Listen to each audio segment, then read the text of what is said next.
xidigaha kubadda cagta ee aaminsan khuraafaadka waa ay fara badan yihiin.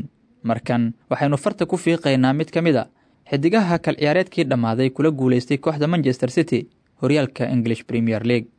goolayaha kooxda kubadda cagta Manchester City ee Ederson Moraes ayaa tibaaxay khuraafaad la yaab leh oo uu aaminsan yahay in mar waliba uu ka saacido guulihiisa ciyaareed.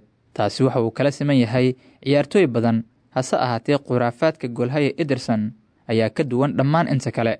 waxa uu aaminsan yahay in nasiibkiisu uu ku jiro in xilli ciyaareed walba uu ku ciyaaro hal nigis oo keliya inta uu kal ciyaareedkaasi socdo. waraysi uu siiyey TNT Sport sidoo kalena uu baahiyey wargeyska Record ayuu goolayaha reer Brazil ee Ederson ku sheegay inuu xilli ciyaareed walba ku ciyaaro hal nigis oo keliya, sidoo kalena uu bedelo marka la gaaro xilli ciyaareedka kale. waxaan leeyahay khuraafaad ah in aan hal hoosgashi ku ciyaaro kulan walba, had iyo jeer halkaas joog.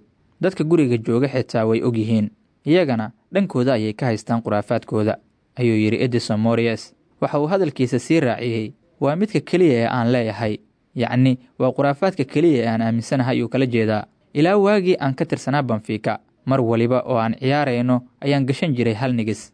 8 sano ayaan kula guulaystay 7 horyaal, sidaas darteed wuu ii shaqeeyey. waa sax in Ederson uu ku guulaystay 7 horyaal 8diisii sano ee lasoo dhaafay. waxa uu 2 ka mid ah 7daas horyaal uu la soo qaaday kooxda reer Portugal ee Benfica, halka tan iyo imaatinkiisii kooxda Manchester City-na uu kula guulaystay 5 horyaalka Premier League ah. keliyana kooxda Liverpool ayaa ka dhex gashay fasal ciyaareedkii 2019-2020. sidoo kale waxa uu kooxda Etihad ku ciyaartay kula guulaystay hal tartanka FA Cup-ka ah iyo tartanka Carabao Cup tiro 4 jeer ah, balse nasiibkiisa kastuumada ama negiska ma uusan ku shaqaynin tartanka Champions League.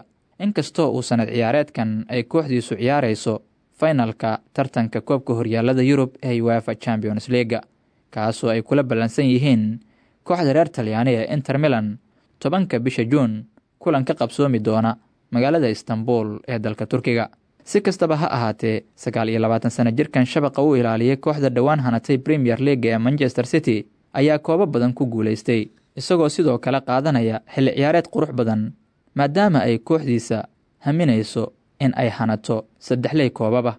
kadib ku guulaysigooda horyaalka Premier League waxay finalka ka joogaan tartanka FA Cup-ka oo ay Manchester United isku farasaari doonaan garoonka Wembley Sabtida soo aadan, markaasoo toddobaadka xigana ay finalka koobka horyaalada Yurub la ciyaari doonaan Inter Milan.